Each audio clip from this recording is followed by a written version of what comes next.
Mic test. Nakulbaan ako. Nakulbaan? Mag-aanaan ako.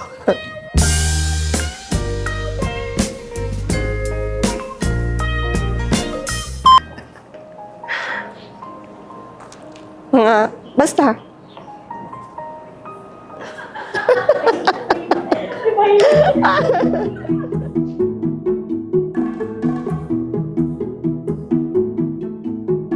Peace be with you. I'm Grace Anula from Nursing Service Department. I've been in Jensen Doctors Hospital for 35 years. Peace be with you all. I'm Ana Ligo Cotano. It was last 1998 that I put my baby step on GSDH. Peace be with you. I'm Roslyn Barida from ER. I'm 20 years in service at General Santos Doctors Hospital.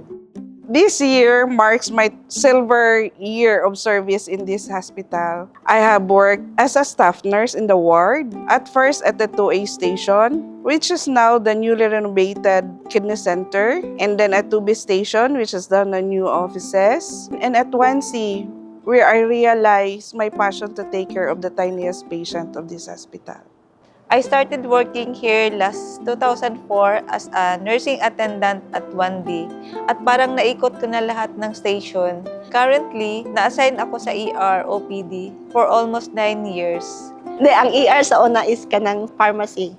Tung naanami nga time, ang dati nga duty is mga midwife lang. So sa ilaha ko natuto na mag-IB. Tapos sa mga orderly, expert po sila. Ano na ako na, samahan mo ako mag-insert ng IBB. Visible ba ang vein, mga yan. Marag dili pagod ka confident sa imong ginahimo. Siyempre kay baguhan pa man ka.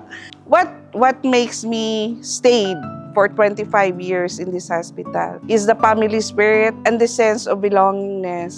I stayed here for 20 years because of a good relationship with my colleague and patients. Every time we have bonding with my co-workers, especially in every hospital activities.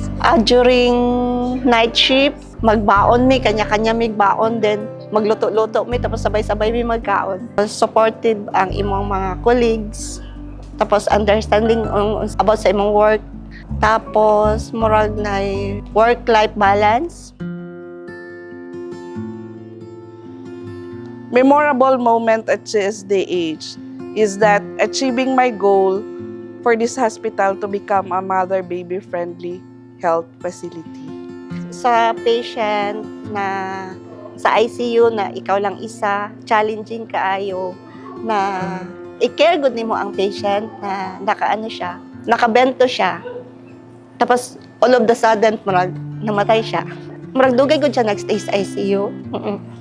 Pag-uwi mo sa bahay, pagtulog mo gani, parang ma-hear mo pa rin yung mga monitor, God, mga ganyan. Tapos one time, nag-uwi ako na galing akong night. Wala pala akong dala na wallet. Sumakay ako sa bus.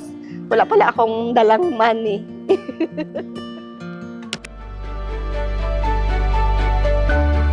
Learning is a lifelong commitment to personal growth. Have a constant desire to acquire new skills and knowledge. Be humble and committed on your work. Love your work lang talaga. And enjoy lang na to ang every minute of your shift. And remember always, success is born from listening more than speaking. Thank you.